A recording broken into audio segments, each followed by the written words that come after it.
제가 2009년인가 그때 한번 다이어트를 해서 10kg를 뺀 적이 있습니다. 그 전까지는 제가 체중을 뺀다고는 상상도 안 해봤습니다. 어떻게 빼나 싶었는데 딱 두 가지 원리, 그 원리를 깨닫고 나니까 야, 이렇게 쉬운 것이었는데 이 원리만 알면은 누구나 살을 뺄 수가 있습니다. 첫 번째, 먹는 걸 줄여야 됩니다. 우리 몸은 거짓말하지 않거든요. 들어간 대로 정확하게 체중계 거짓말하지 않고 나타냅니다. 먹은 것에서 활동한 걸 빼고 남은 건 다 살려고 하는 것입니다. 첫 번째, 먹는 것. 반드시 내가 빼고 싶으면 지금 먹는 것에서 반으로 줄이면 됩니다. 그리고 운동하면 요 두 가지가 살 빼는데 가장 핵심적인 원리입니다. 원리. 어려운 것 같은데 해보면 그렇게 어렵지 않아요. 우리가 이 원리를 모르면 무슨 약을 먹는다, 다이어트 약을 먹는다 그렇게 하는데 이게 쉽지 않습니다. 저도 이제 어느 정도 살이 쪘다 싶으면 다시금 이제 마음을 먹고 빼야 되겠다 싶은 마음이 있으면 요 두 가지 원리만 적용하면 정확하게 빠집니다. 예외 없이 병들고 이런 거 아니고 건강한 상태에서 이 두 가지만 지켜준다면 누구나 뺄 수가 있습니다. 근데 사람들은 이걸 안 하고 빼려고 하니까 얼마나 힘이 들겠습니까? 저는 농사 짓는 사람도 그렇고 공부하는 사람도 그렇고 신앙생활도 중요한 원리만 파악하고 있다면 그 기준만 안다면 쉽게 할 수가 있습니다. 원리는 모르고 자꾸 부수적인 세밀한 그런 것들, 하루에 기도를 몇 시간 해야 되느냐, 헌금을 얼마 해야 되느냐, 이런 참 자질구리한 거기서 목을 매니까 어려운 것입니다. 그래서 신앙생활도 그렇고 농사 짓는 것도 그렇고 공부하는 것도 그렇고 신앙생활도 원리를 알아야 된다. 원리. 신앙생활을 잘하기 위해서는 뭘 해야 되겠습니까? 여러분들이 기도를 많이 하면 신앙생활 잘하겠습니까? 레위기 26장은 이제 레위기 말씀이 예수 믿는 사람은 이렇게 살아라 하는 말씀을 가르쳐 주신 것입니다. 가르쳐 주시고 나서 26장의 말씀을 순종하면 내가 복을 주겠다, 불순종하면 이런 벌을 주겠다 하는 것입니다. 결국 레위기 26장의 결론인데 레위기의 결론은 순종해서 복을 받고 살아라 그 말씀입니다. 그런데 교인들이 설교 시간에 제일 듣기 부담스러운 주제가 뭔지 아십니까? 순종하라는 말씀, 회개하라는 말씀입니다. 사실 우리 신앙생활에서 순종과 회개를 빼면 그보다 더 중요한 원리는 없습니다. 예수 믿기 전에는 믿음을 강요시합니다. 믿음이 있어야지. 믿음이 없이는 구원의 길로 들어서지를 못하는 것입니다. 들어섰으면 그 다음부터는 순종하라. 순종을 못했으면 회개하라. 요 순종과 회개는 예수 믿은 사람에게 가장 중요한 핵심 원리입니다. 원리. 그래서 요한계시록에 가면 7교회에 대한 여러 가지 상황이 나오는데 잘했고 이거 못했다 나오는데요. 스무나 교회하고 빌립보 교회 두 곳에는 책망이 없습니다. 잘했다는 칭찬만 나옵니다. 그러나 나머지 5교회에 대해서는 이거 잘한 건 내가 안다. 그러나 이거 잘못했다. 그러면서 하는 말이 회개하라. 회개하지 않으면 이런 일이 이루어진다는 것입니다. 그러니까 기존의 교회가 된 기존의 믿음을 가진 사람들에게 있어 제일 중요한 것이 순종하는 것이고 순종을 못했을 때는 회개하라 하는 것입니다. 계시록 7교회는 이미 믿고 그리스도인이 되었기 때문에 그 사람들에게는 순종하라. 순종을 못했으면 회개하라. 순종과 회개가 예수 믿은 사람들에게 신앙생활을 바라볼 수 있는 가장 큰 핵심이다. 여러분 다른 거 이런 부수적인 거는 개인적으로 다 적용해야 될 것이지만 가장 중요한 것은 내가 하나님 말씀에 순종하고 있는가, 순종을 못했으면 내가 회개하고 있는가, 그 두 가지가 우리 생활에서 가장 중요한 것입니다. 우리가 순종하지 못하는 이유는 바로 구원에 대해서 오해하고 있기 때문에 우리는 예수 믿으면 다 됐다는 것이 아닙니까? 구원은 공짜로 얻는 것이지 무슨 순종이 필요하냐. 구원을 받으려면 예수를 믿으면 되는 것이고 복을 받으려면 순종하는 것으로 이렇게 말하다 보니까 굳이 예수 믿고 천당 가는 티켓을 땄으면 복에는 욕심이 없다. 그래서 순종 안 하고 내가 하고 싶은 대로 살겠다는 이런 가르침이 구원파의 가르침입니다. 이단의 가르침인 거죠. 하나님이 우리를 구원해 주셨을 때는 목적이 있으면 목적. 그냥 은혜로 값없이 구원을 시켜주지만 그러나 구원시킬 때는 하나님의 의도가 있는 거죠. 구원시킨 다음에 그 다음부터 하나님의 목적을 이루어 나가는 것입니다. 그 목적이 뭐겠습니까? 하나님의 형상을 본받은 사람으로 빚어져 가는 거죠. 그럼 그렇게 하기 위해서 하나님 우리에게 이렇게 해라, 저렇게 해라, 이렇게 해라, 저렇게 해라. 그럴 때 순종을 하면 그 하나님의 목적이 이루어지는 것이고 순종하지 않으면 그 목적을 이루어가는 과정이 늦추어지는 것입니다. 늦추어질 뿐이지 안 하는 건 아닙니다. 하나님이 계획하셨으면 반드시 이루시거든요. 그렇기 때문에 순종을 하고 또 못했을 때는 회개하고 빨리 회개할수록 우리에게 고난은 줄어든다는 것을 말씀하는 것입니다.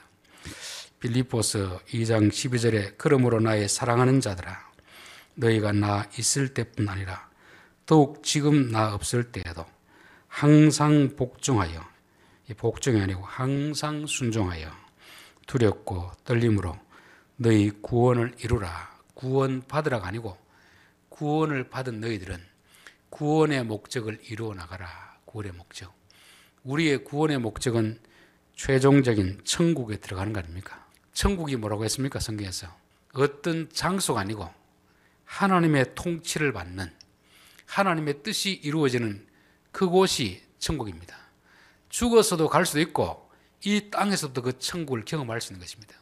하나님의 뜻이 이루어지는 유일한 길은 하나님의 말씀에 순종하는 것밖에 없습니다. 순종 외에는 하나님의 뜻이 이루어질 수가 없습니다. 하나님의 뜻이 이루어지는 현장이 하나님 나라가 되는 것입니다. 하나님 비로소 자기의 뜻대로 다스려가는 거 아닙니까? 가정에서 가장이 하나님 말씀에 순종하면, 가정에서 아내가 하나님 말씀에 순종하면, 자녀들이 하나님 말씀에 순종하면 그 가정은 천국이 되는 것입니다. 우리는 구원받은 목적이 죽어서만 가는 천국이 아니고 살아있는 그 현장에서부터 천국을 이루어 나가야 되는 것입니다. 그 천국의 특징이 기쁨 아닙니까? 기쁨이고 즐거움 아닙니까? 그래서 예수 믿는 사람은 항상 기뻐하고 즐거워해야 된다. 그렇게 되기 위해서는 순종이 돼야 된다. 부모 자식 지간에도 관계가 좋으면 가정이 천국입니다. 관계가 안 좋으면 가정이 지옥이 되는 거잖아요. 부모가 자식에게 꼬치꼬치 다 시키진 않지만 그래도 큰 줄기에서 이것은 지켜라. 부모가 이야기할 때 자식이 예 알겠습니다. 부모의 말씀에 순종하면 부모 자식 지간에는 관계가 좋아지는 것입니다. 그런데 부모가 분명히 다른 건 다 양보해도 이거 안 된다 했을 때 자녀가 저는 싫습니다. 부모에게 불순종하면 부모 자식 지간에도 관계가 깨어지는 것입니다.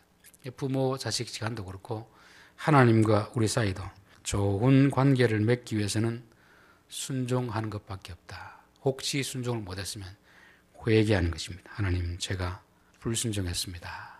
다시 한번 순종하겠습니다. 그래서 순종과 회개는 우리가 죽을 때까지 반복해야 되는 그런 중요한 원리라는 것입니다. 자, 결론이 26장인데 순종하며 이러이러한 복을 주겠다는 것이고 불순종하며 이러한 벌을 가할 것이다 하는 내용이었습니다. 오늘 레위기 26장이 46절까지 있는데 1절부터 13절까지는 너희가 순종하며 이런 복을 주겠다 하는 것입니다. 그리고 14절부터 그러나 너희가 순종하지 않으면 이런 벌을 주겠다 하는 것입니다. 앞에 순종하면 복을 주신다는 것과 불순종하면 벌을 준다는 내용이 분량적으로 봤을 때 어느 것이 많습니까? 1절부터 13절까지, 14절부터 46절까지 그렇게 되어 있습니다. 2배가 이상이 불순종했을 때 하나님이 가하시는 제재, 그게 더 많습니다. 우리 신명기 28장을 보겠습니다. 동일한 레위기를 반복하는 것입니다. 레위기는 애굽에서 있다가 출애굽한 자들에게 주신 하나님 말씀이고 신명기는 이제 40년이 지나고 애굽에서 나온 사람들은 다 죽고 광야에서 태어난 사람들을 대상으로 다시금 레위기를 풀어 쓴 그것이 바로 신명기입니다. 반복하는 것이죠. 똑같은 말씀을 40년 했던 시간이 지나고 나서 또 출애굽한 세대들이 죽고 광야에서 태어난 사람들에게 주신 말씀이 바로 신명기입니다. 그래서 28장도 보면 1절부터 68절까지 있죠. 68절까지. 그러니까 레위기보다는 더 많은 내용을 추가를 했습니다. 여기도 보면 28장 1절부터 14절까지죠. 내가 오늘 너에게 명령하는 그 명령을 떠나 좌우로 치우치지 아니하고 다른 신들에게 섬기지 아니하면 이와 같으리라. 요 14절까지가 순종하면 요런 복을 주신다는 것이고 15절부터 68절까지가 불순종했을 때 이런 벌을 내리겠다. 3배 이상 많은 분량을 이야기하고 있습니다. 이게 상징하는 바가 뭐겠습니까? 우리가 순종해서 복을 받기가 쉬울까요? 불순종해서 벌을 받기가 쉬울까요? 여러분들이 일하는 게 쉽습니까? 노는 게 쉽습니까? 학생들이 공부하는 게 쉽습니까? 게임하는 게 쉽습니까? 게임하는 게 쉽잖아요. 일하기보다 노는 게 쉽잖아요. 그러니까 애들은 공부하는 것보다 게임하는 걸 좋아하는 것입니다. 그래서 부모가 너 제발 게임 그만하고 공부 좀 해라. 그러니까 이 책망이 많다는 것은 우리가 그만큼 어리석다는 것입니다. 순종을 말 안 해도 순종할 것 같으면 순종하라는 말을 이렇게 많이 할 필요 없습니다. 불순종을 너무 많이 하니까 이렇게 하지 마라, 이렇게 하지 마라. 찬송을 하면 1절은 순종하면 내가 이런 복을 주겠다.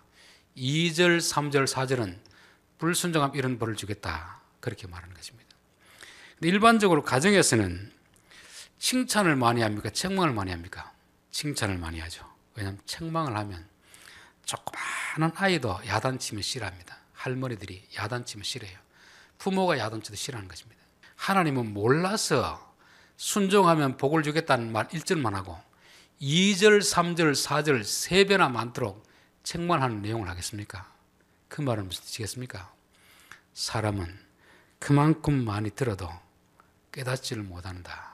그래서 이게 우리 현실에서 적용하기 참 어려운데 현실에서는 한마디 책망하려고 하면 2마디 없는 칭찬을 만들어 해놓고 좀 마음을 열어놓고 그 다음에 책망해야 들을까 말까 한 것입니다. 처음부터 책망하면 아무도 안 듣겠죠. 듣는 척 하는데 안 듣는 것입니다. 듣는 척 한다고 고쳐지지는 않거든요. 책망하는 것은 듣고 내가 잘못됐구나 깨달아야 책망하는 의미가 있는 거지. 아무리 책망한들 안 들으면 안 되잖아요. 그 성경에서 이 용량에서 이만큼 차이가 나는 것은 우리들은 그만큼 어리석다는 것입니다. 칭찬은 듣는 건 좋아하고 책망하는 것이라는데 실제로 우리에게 유익된 것은 책망입니다. 책망을 우리가 달게 들을 수 있는 자가 지혜로운 자이고 책망을 달게 듣지 못하는 자는 어리석은 자이다. 우리는 어리석게도 쉬운 거, 편한 것을 선택하는데 그게 내게 유익하면 쉬운 것, 편한 걸 선택하게 됩니다. 그러나 내게 유익한 것은 어떻게 보면 힘들고 어려운 일이 많잖아요. 내가 하고 싶은 대로 다 하면 사람은 뭐 하겠습니까? 뛰는 사람은 걷고 싶고 걷는 사람들은 앉고 싶고 앉는 사람은 눕고 싶고 그 다음 뭐겠습니까? 누운 다음에 뭘 해야 되죠? 자고 싶은 사람은 죽는 것밖에 더 있습니까? 우리의 육체가 원하는 대로 다 하면 우리에게 유익되는 게 하나도 없습니다. 우리가 운동을 하든 공부를 하든지 일을 하는데 우리의 육체와 계속 싸워야 되잖아요. 우리의 육체와 싸우면 우리에게 유익한 것이고 내 육체가 요구하는 대로 다 들어주면 우리의 몸도 망가지고 인생도 망가지게 되어 있습니다. 그래서 하나님이 우리에게 더 많은 책망하는 이유는 우리가 그만큼 어리석기 때문에 그렇다. 하나님이 우리에게 책망하시면 하나님 알겠습니다. 제가 고치겠습니다. 회개하겠습니다. 이런 태도를 가져야 될 줄 믿습니다. 14절 그러나 너희가 내게 청종하지 아니하여 이 모든 명령을 준행하지 아니하며 내 규례를 멸시하여 내 마음에 내 법도를 싫어하여 내 모든 계명을 준행하지 아니하며 내 언약을 배반할진대. 우리가 순종하면 하나님도 좋고 우리도 좋고 우리가 불순종하면 하나님도 싫어하고 우리도 불이익을 받게 되는 것입니다. 부모가 자식에게 한마디 했을 때 자식이 들어주면 말한 부모도 마음이 기쁘고 듣는 본인도 좋습니다. 근데 부모가 참 힘들게 말을 꺼냈는데 부모 말을 무시하면 말한 부모도 기분 나쁘고 듣지 않는 자기도 불이익을 당하게 되는 것입니다. 그런데도 불구하고 사람들 어리석게도 순종하면 복을 받고 순종하면 관계가 좋아짐에도 불구하고 그것을 하지 않고 불순종을 선택하는 것입니다. 왜 그렇겠습니까? 여전히 자기가 주인이라고 생각하기 때문에 그렇죠.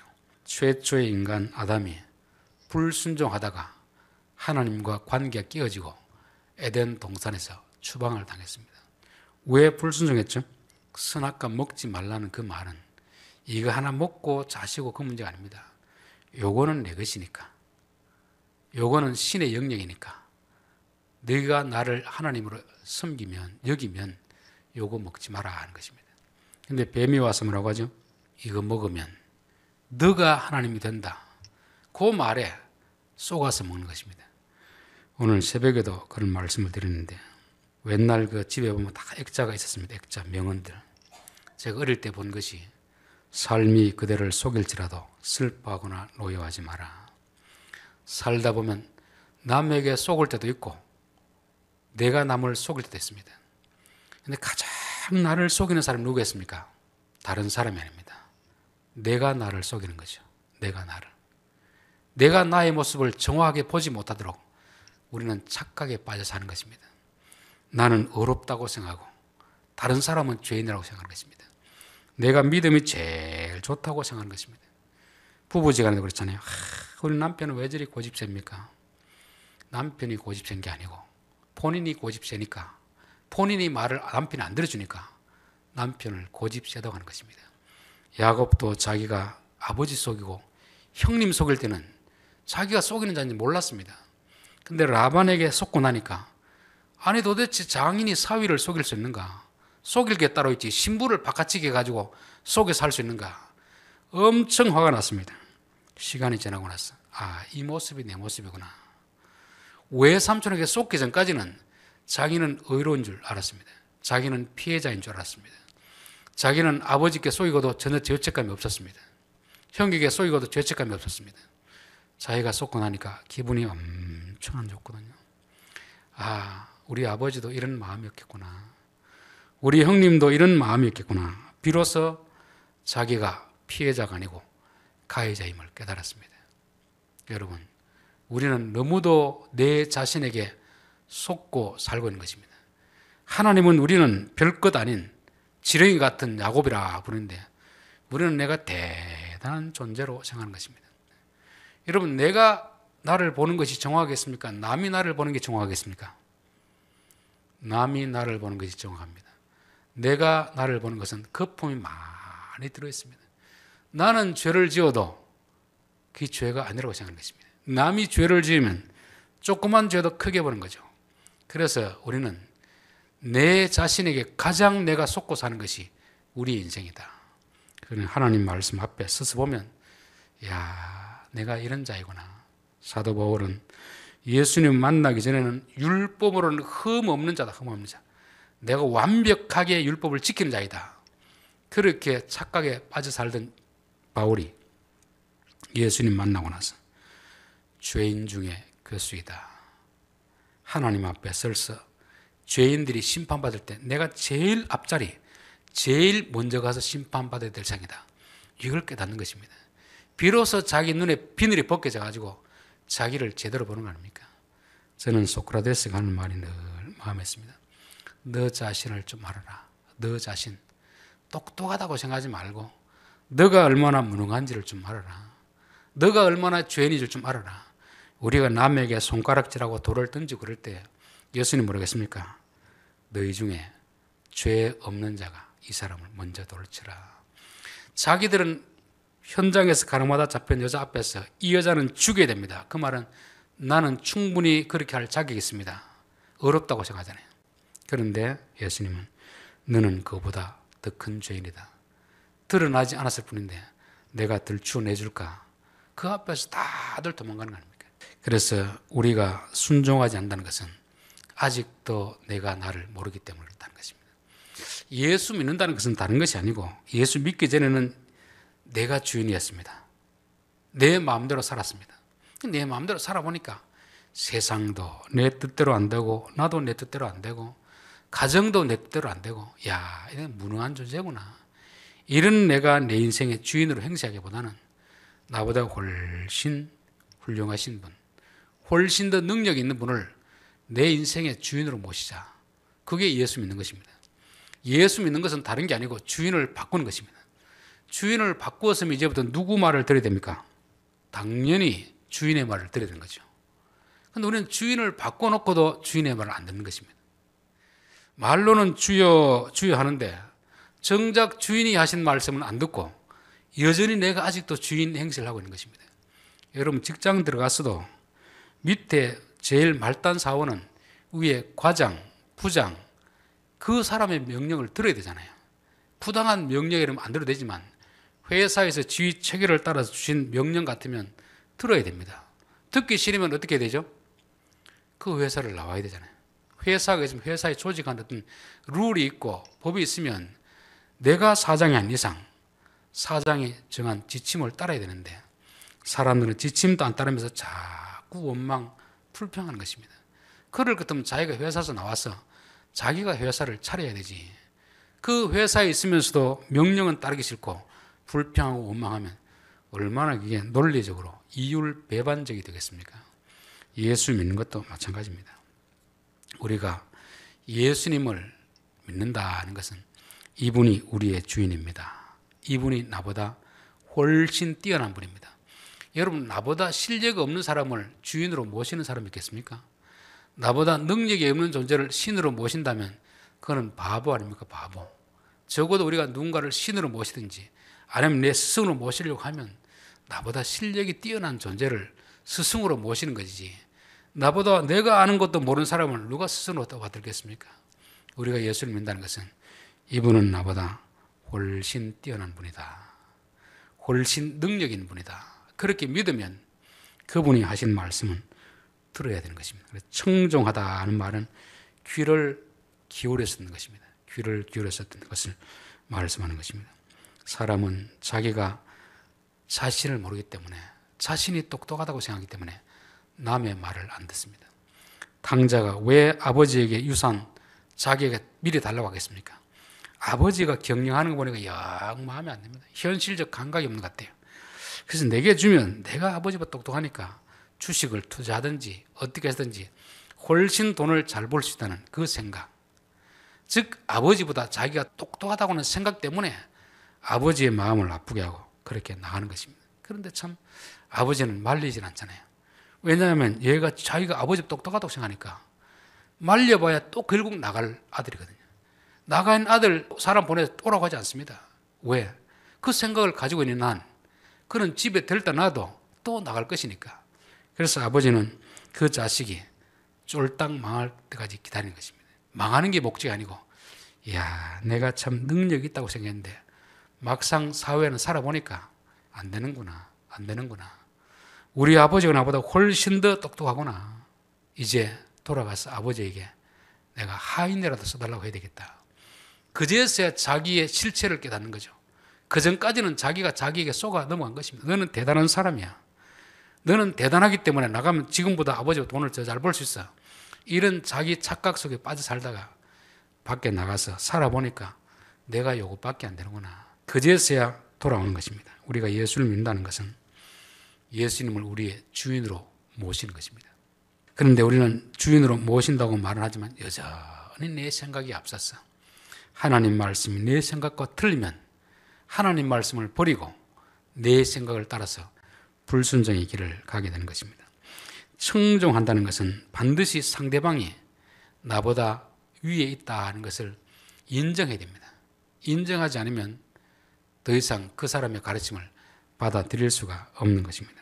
그 사람을 존중하지 않으니까 그 사람의 말을 무시하는 것이고 그 사람의 말을 무시하니까 순종하지 않는 것입니다.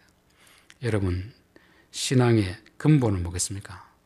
여호와를 기억해야 하는 것이 지식의 근본이라 지혜의 근본이라. 우리가 하나님은 적어도 우리보다 훌륭하신 분이다. 능력이 있는 분이다. 더 똑똑한 분이다.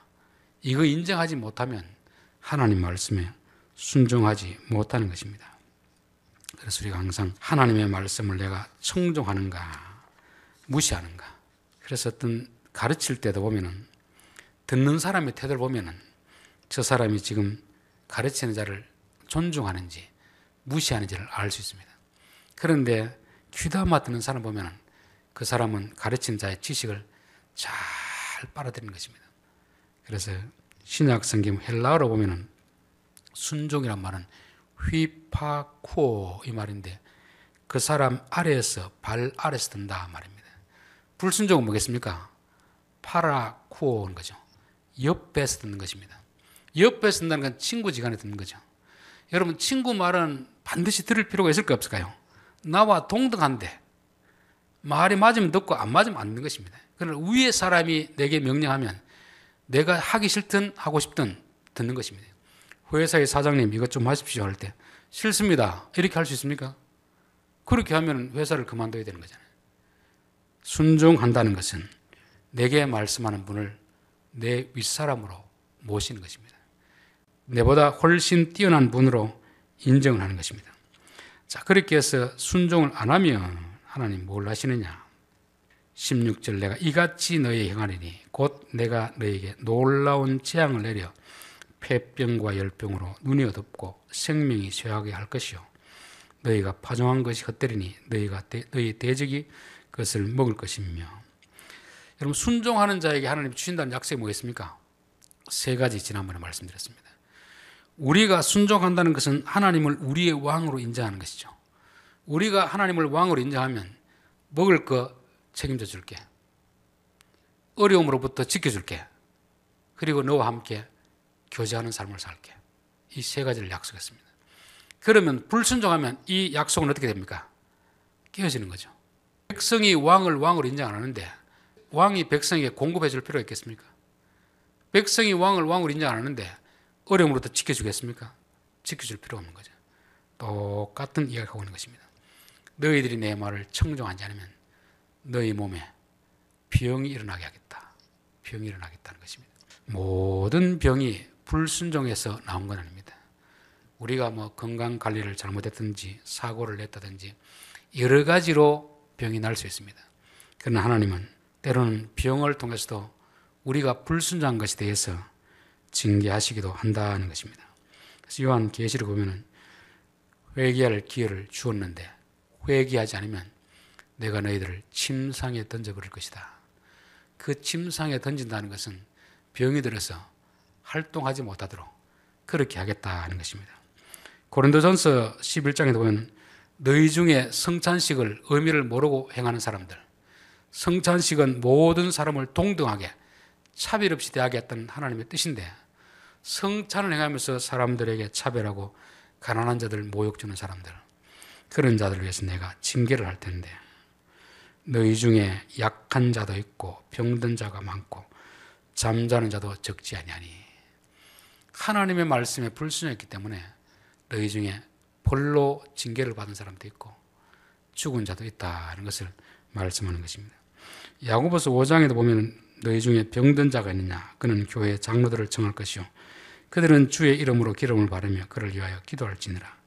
믿음의 기도는 병든 자를 구원하리니 주께서 그를 일으키시리라. 혹시 죄를 범하였을지라도 사하심을 받으리라. 그러므로 너희 죄를 서로 고백하며.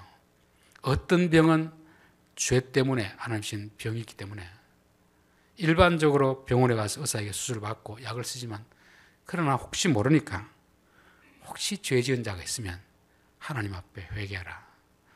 우리가 뭐 상처가 나고 병이 걸렸을 때 의사의 수술로 약으로 처방해서 나을 수 있는 병도 있지만 그것으로 안 나는 병도 있습니다. 원인이 그것이 아니면 낫지 않는 것입니다. 그럴 때는 하나님 앞에 곰곰이 생각해보고 불순종한 것이 뭐가 있는지 한번 생각해보고 불순종한 것을 회개하라 그렇게 말씀하는 거죠. 16절 너희가 파종한 것은 헛되리니 너희의 대적이 그것을 먹을 것이며 너희의 수고가 헛되지라. 일반적으로는 이제 하나님 일반 법칙을 사용하는 거죠. 심은 대로 거두게 하신 하나님. 많이 심으면 많이 거두고 적게 심으면 적게 심고, 이거는 일반적인 상황입니다. 하나님이 도와줄 때는 이 법칙이 맞습니다. 하나님이 안 도와주면 아무리 많은 걸 심어도 거두지 못하는 것입니다. 비를 안 내린다든지 갑자기 여름에 폭우가 나서 태풍이 나서 다 쓸어버리면 일반 법칙은 적용되지 않습니다. 그게 없을 때는 일반 법칙이 적용됩니다. 하나님이 우리에게 은혜 베푸실 때는 일반 법칙을 초월해서 복을 주실 때가 있습니다. 이삭이 하나님께 순종했을 때 그 땅에서 100배의 결실을 맺었더라. 농사의 초짜인 이삭이 무슨 100배를 거두겠습니까? 전문가들도 그렇게 못 거두는데요. 은혜 주시면 자연 법칙, 일반 법칙을 초월할 수 있는 것입니다. 그리고 하나님 징계 내리면 일반적으로 하면 되는데 안 되도록 하시는 것입니다. 그래서 우리가 어떤 일을 하다가 이렇게 하면 분명히 돼야 되는데 왜 안 될까? 왜 안 될까? 한번 좀 생각해 봐야 됩니다. 하나님이 여기에서 개입하고 계시는 거 아닐까? 한번 좀 생각해 봐야 되는 거죠. 우리로서는 최선을 다하고 콩을 심고 팥을 심고 많이 심고 거름을 주고 다 했는데 안 될 때는 하나님이 혹시 우리의 일에 개입하시는 거 아닐까? 한번 좀 생각해 봐야 된다는 것입니다. 그리고 우리를 대적에게 넘겨주리리. 위험으로부터 보호해 줘야 될 하나님의 보호의 울타리를 거둬버리면 이제 바깥에서 들어와서 세상은 힘 있는 자가 없는 자의 것을 약탈해 가잖아요. 여러분, 우리나라도 만약 경찰이라든지 공권력이 지금 치안이 안 돼 있으면 약한 사람 살 수 있겠습니까? 미국인지 그때 어딘가 보니까 치안이 불안정하니까 동네 사람들이 슈퍼 그 문 열고 다 깨고 다 훔쳐가잖아요. 그 선진국에도. 우리나라도 만약에 치안 상태가 불안하면 그렇게 안 된다는 보장이 없습니다. 아무리 옆에 점잖하게 보이는 사람도 먹고 살 것이 없으면 남의 가게 가서 유리창 깨고 훔쳐가는 것입니다. 그게 안전한 것은 정부의 치안이 확립되어 있기 때문인 거죠.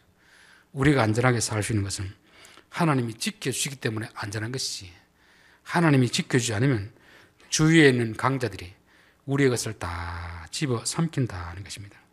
그리고 너희를 미워하는 자가 너희를 다스릴 것이며. 저도 직장 생활 해봤는데 직장 생활하면서 일이 좀 힘들어도 그 직원들 간에 특별히 그 부서의 장이 좋은 사람이면 충분히 힘든 일은 견딜 수가 있습니다. 일이 아무리 쉬워도 부서의 장이 아주 안 좋은 사람 같으면 그것은 참 일하기 힘들잖아요.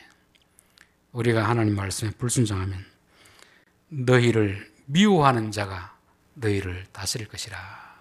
그래서 우리 예수 믿는 사람들은 어느 부서에 가든지 하나님 좋은 직장 상사 만나게 해주십시오. 그래야 일터가 천국이 되는 것입니다. 안 좋은 직장 상사 만나고 동료 만나고 위에 사람 만나면 하루에서 그래도 가장 많은 시간이 직장인데 그런 사람과 살려고 하면 얼마나 힘들겠습니까? 우리가 하나님 말씀에 불순종하면 하나님이 그렇게 하신다는 것입니다. 18절 또 만일 너희가 그렇게까지 되어도 내게 청종하지 아니하면 너희의 죄로 말미암아 내가 너희를 7배나 더 징벌하리라. 그렇게 해도 안 돌아오면 7배의 징벌을 더해서라도 돌아오게 하시겠다는 것입니다. 이것은 하나님 왜 그렇게 하겠습니까? 미워서 그렇게 하겠습니까? 사랑하기 때문에 그렇게 하겠습니까? 사랑하기 때문에 그런 거죠. 미워할 것 그냥 내버려 둡니다. 그대로 멸망기로 내버려 두는 것이고, 사랑하기 때문에 이렇게 해서라도 내가 너희를 내 뜻대로 이루겠다 하는 것입니다. 가장 우리에게 힘이 되는 말씀이면서도 가장 또 부담이 되는 말씀이 빌립보서 1장 6절입니다. 너희 안에서 착한 일을 시작하신 이가 그리스도 예수의 날까지 이루실 줄을 우리는 확신하노라. 우리의 구원, 그 시작도 예수님이 하셨고 마침도 예수님이 하겠다는 것입니다. 구원 시켜놓고 마침은 뭐라고 했습니까? 예수님 닮은 사람으로 만들어가는 거 아닙니까? 그렇게 하기 위해서 우리가 뭘 해야 되죠? 순종을 해야 되는데 우리가 순종 안 하면 우리보다 하나님이 고집이 더 센 분입니다. 의지를 꺾지 않습니다. 반드시 자기가 마음먹었으면 그 뜻을 이루어 가는 것입니다. 야곱이 고집 피우니까 하나님이 환도뼈를 쳐버리잖아요. 건강하면 자기가 살 수 있다고 생각했는데 마지막까지 항복 안 하니까 환도뼈를 쳐서라도 하나님의 사람으로 만들어가는 것이 하나님의 의지고 하나님의 고집입니다. 시작하시는 분이 하나님이고 완성하시는 분이 하나님입니다. 그래서 우리는 항상 하나님 앞에 순종하는 삶을 살아야 되고, 순종하지 않으면 순종하지 않았음을 깨닫게 해주기 위해서 때로는 질병으로, 때로는 일터에서, 때로는 사람들과의 관계 속에서, 여러 가지 관계 속에서 정상적이지 않는 비정상적인 일이 일어나게 함으로 인해서 아하, 내가 뭔가 지금 잘못된 길을 가고 있구나, 빨리 회개하기를 기다리는 것입니다. 그렇게 해도 못 따라들이면 하나님은 더 강도를 높여서 그 자리에서 돌아오기를 원하는 것입니다. 이것은 결코 하나님이 우리를 미워해서 그런 것이 아니고 사랑하는 증거입니다. 사랑하는 증거. 가장 지혜로운 사람은 징계를 당하지 않고 말씀을 듣고 깨닫고 돌이키는 사람이 가장 지혜롭고, 그거보다 조금은 덜 지혜롭지만 그래도 어리석지 않은 사람은 징계를 당할 때 돌이키는 사람이 좀 낫습니다. 가장 어리석은 사람은 징계를 당하면서도 한 번, 두 번, 세 번 당하면서 깨닫지 못하는 사람이 진짜 어리석은 사람이 되는 것입니다. 기도하겠습니다. 하나님 아버지, 우리를 구원하여 주시고 그 뜻을 이루기 위해서 우리에게 요구되는 것이 순종인데, 우리는 순종하는 것을 참 부담스러워합니다. 싫어할 때도 있습니다. 그러나 순종하는 것이 복된 길이고 행복한 길임을 알게 도와 주시옵소서.